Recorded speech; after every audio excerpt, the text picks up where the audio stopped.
समस्या अहिंसेने तरी कुठे संपत असते।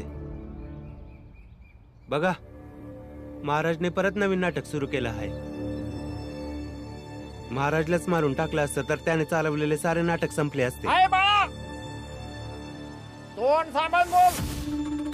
म्हणूनच तर तुम्हा समद्यांना माझं म्हणणं आणि मला तुमचं म्हणणं समजत नाही।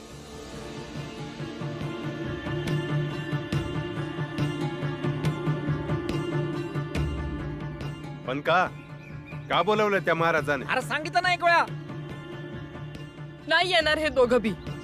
नाही आई, आम्ही जाणार। भीमा का? कारण जर कोणी भेटण्यासाठी बोलावणं पाठवलं आहे तर आम्हासनी भेटायला पाहिजे। बघूया तर महाराजांचं म्हणणं आहे तरी काय। तुम्ही बाबा, आपण जाऊया। रामजी, मला तर वाटतंय महाराजने काहीतरी नवीन कारस्थान रचलंय। तुम्हा दोघांवर काहीतरी संकट येऊ शकतं। पुरंजन, संकट कुठं नाही आहे। भीम बरोबर बोलतो आहे। आपल्याला एकदा त्यांना भेटायला पाहिजे।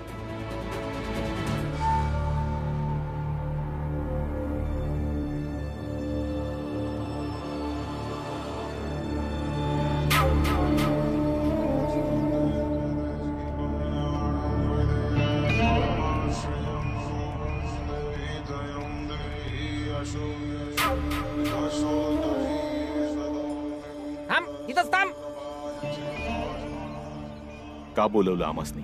हे बघा, तुम्हा लोकांना आमच्या सोबत उठण्या बसण्याची परवानगी नाहीये।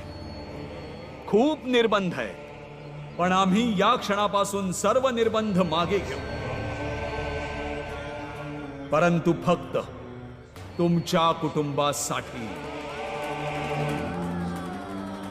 आजपासून तुम्ही आमच्या विहिरीतून पाणी घेऊ शकता आणि आमच्यातील कोणीही तुमच्या कुटुंबातील लोकांना रोखणार नाही।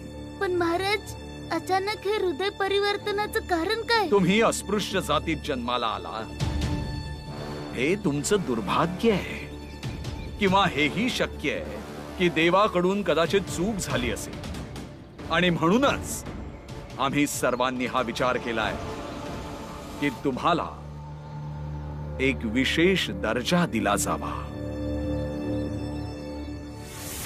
तसं तर तुम्ही अस्पृश्य जातीतलेच राहणार, पण तुमच्या जातीतल्या लोकांपेक्षा थोडेसे वरचे होणार।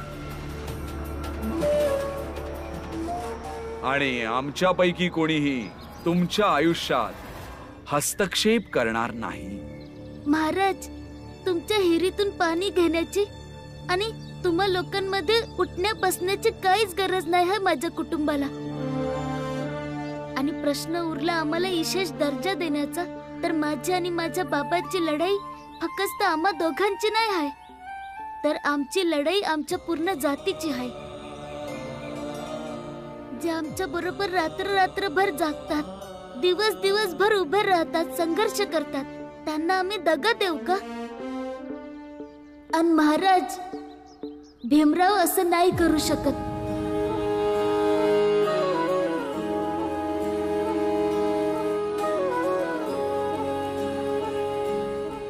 आम्हाला विशेष दर्जा नाही, समानतेचा हक्क पाहिजे।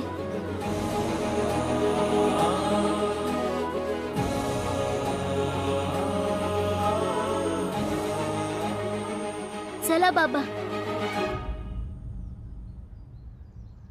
रामजी, समजाव भीमरावला। महाराज, यांनीच तुम्हाला समजावलं आहे। आता समजण्या समजावयासाठी काय राहिलंय? चला, येतो मी। कामी क्रोधी लालची इनसे न भक्ति हो, भक्ति करे कोई सूरमा, जाति बरन कुल खोए।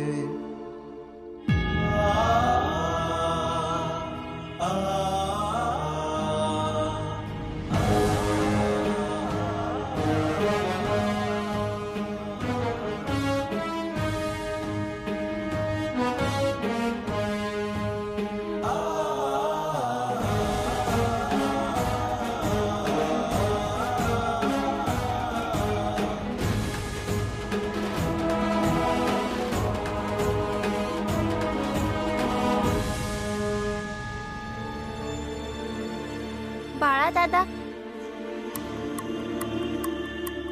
आई, भीमाना बाबा कुठं आहे?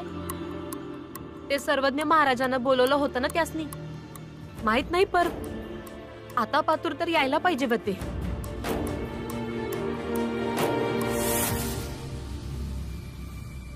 कसं पाय बोलवलं होतं महाराजांना? हे सांगण्यासाठी की आपल्याला विशेष दर्जा मिळणार आणि आपल्या जातीतल्या लोकांनी आपण त्यांच्यासारखं अस्पृश्य मानायचं. हा,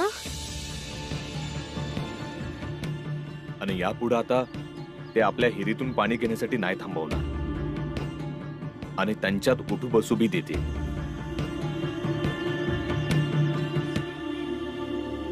मग तू काय म्हणलंस रामजी? म्या काय बोलण्याआधीच भीमनं हे म्हणलं, महाराज, तुमच्या हिरीतून पाणी घेण्याची आणि तुमच्या लोकांमध्ये उठण्या बसण्याची काहीच गरज नाही आहे माझ्या कुटुंबाला. आम्हाला विशेष नाही, आम्हाला समानता पाहिजे.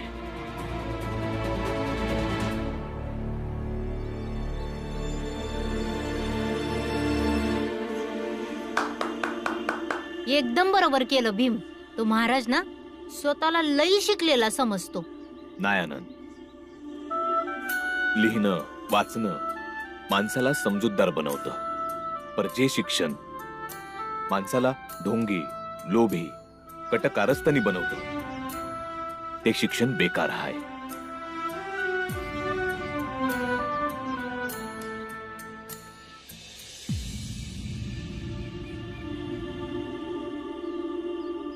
भीमा,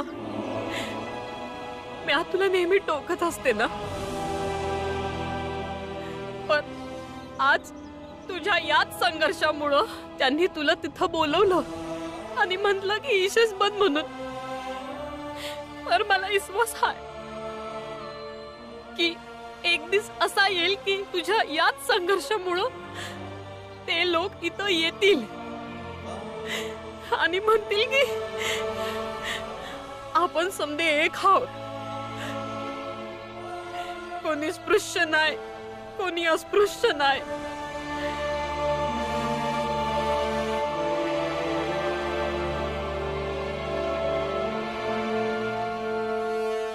हा, तर याच गोष्टीवर चहा घ्या की तुम्ही. बाबा, नाही बाळा, मला नाही पाहिजे. ये बस.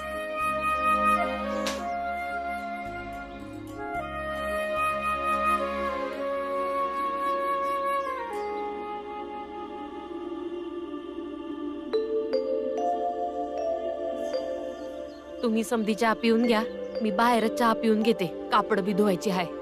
हा, भीमाबाई, मी कामावर जातो आहे. आज असं होऊ शकतं की आज रातच्याला घरी नाही येऊ शकणार. होय आनंद दादा, आपण बी शाळेत जाऊया.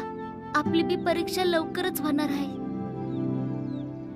ठीक आहे, पर भीम, आधी तू दूध पिऊन घे आणि आनंद तू चहा पी आणि मग जा शाळेला.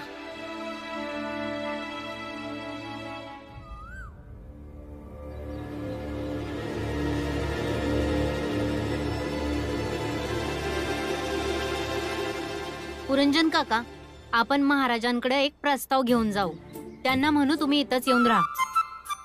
मग आपला भीमराव त्यांना प्रवचन देत राहील.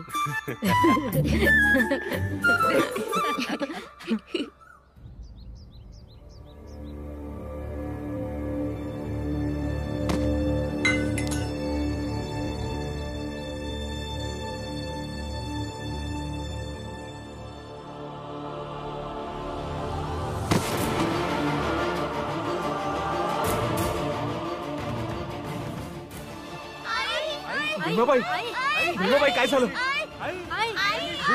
वहिनी, वहिनी, काय झालं? बाळा आनंद, आपण हिला वैद्यबाईकडे घेऊन जाऊ. अरे कोणी काही बोलत का नाही? आई बेशुद्ध झाली आहे, तिला आम्ही वैद्यजींकडे घेऊन जातोय.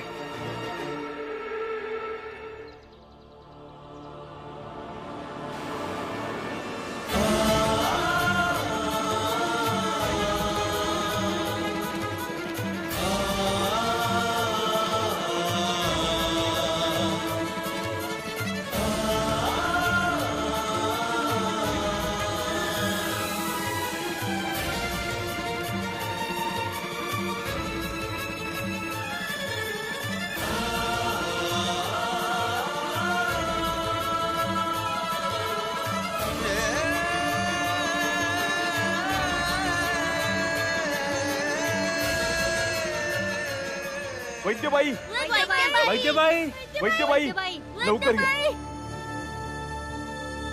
वैद्यबाई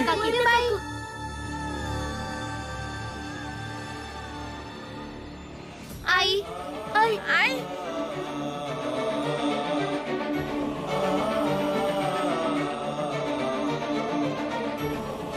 आई आई आई आई वैद्यबाई जरा बघ. तुम्ही सगळे बाहेर जा, मी बघते. चल बाळा.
काकू, आई ठीक आहे ना? वैद्य काकू सांगा ना, आई कशी आहे? कबीर देवल डही पड़ा ईट भई सेवा करीच जारा सुप्रीतड़ी जुडहे न दूजी बार. वैद्य काकू सांगा ना, आई कशी आहे? भीमा, मी ठीक आहे. आई ग,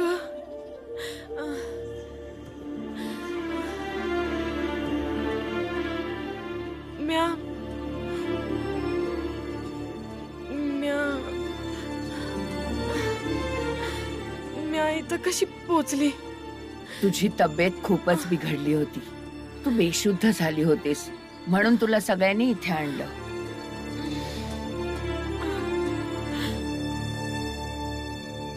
बाबा, बाबा तुम्ही विचारा ना, आई ठीक तर आहे ना? वैद्य काकू,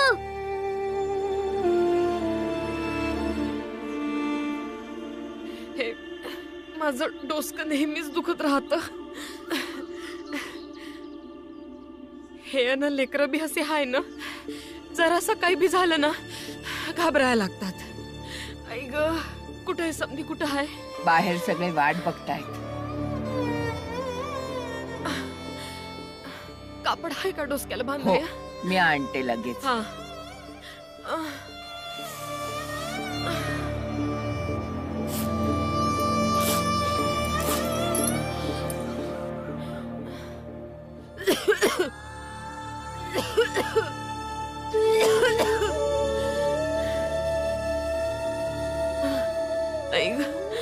आई ग,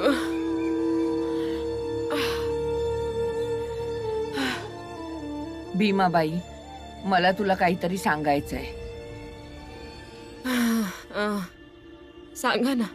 मला नाही माहित की हे तुला सांगायला हवं की तुझ्या नवऱ्याला. नाही नाही, तुम्ही मला सांगा, त्यांना नाही. वैद्य काकू, वैद्य काकू सांगा ना, वैद्य काकू सांगा ना, आई ठीक आहे ना? हा भीमा, जो पातूर म्या बाहेर जाऊन सांगणार नाही ना म्या ठीक आहे, तो पातूर असंच वरडत राहील आणि तुम्हाला बी विचारत राहणार, आई ठीक आहे ना, आई ठीक आहे ना. पण तुला अजिबात बरं नाहीये आणि तुला बरं वाटूही शकत नाही. तुझ्याकडे वेळ खूप कमी आहे.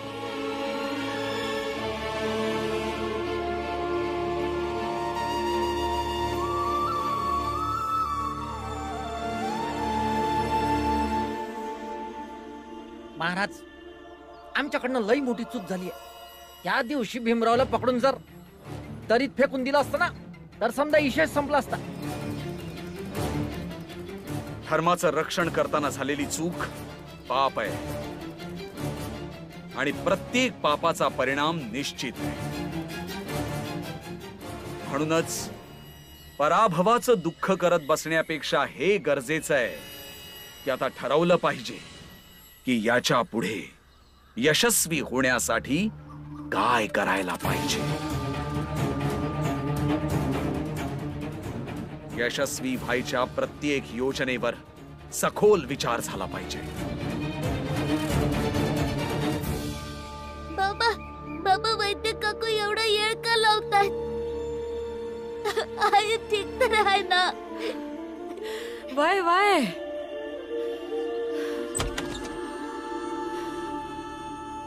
ठीक आहे म्या. बघा अरे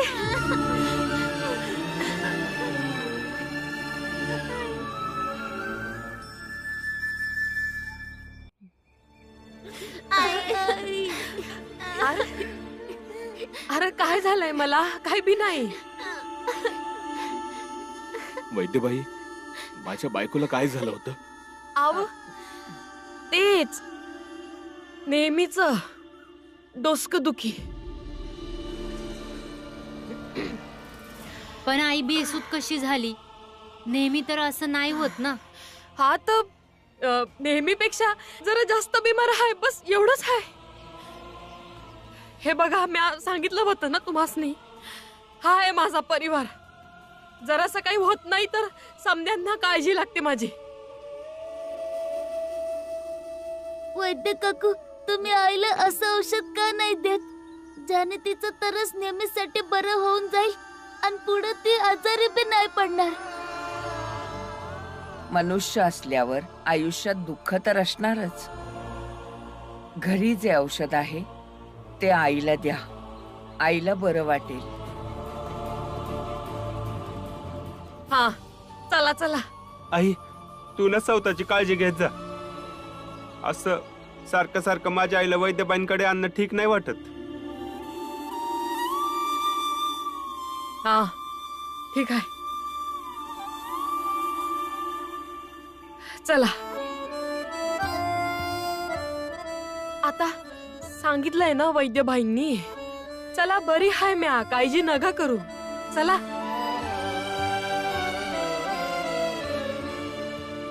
वैद्यबाई, तुम्ही फक्त त्यांची काळजी घ्या.